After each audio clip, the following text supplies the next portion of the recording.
amashyi kandi kije neza, kije gihagatiwe mu kiraba imbere n'inyuma no ku mpande.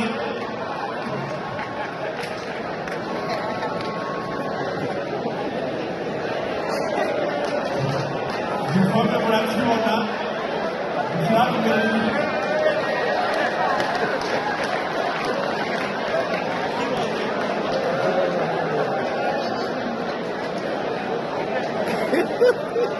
Ukirabe no mu mbavu.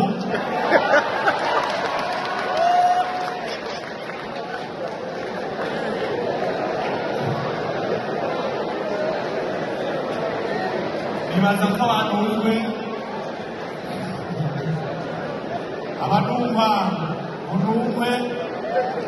igikombe kiragiyeyo, nibaza ko mwakibonye.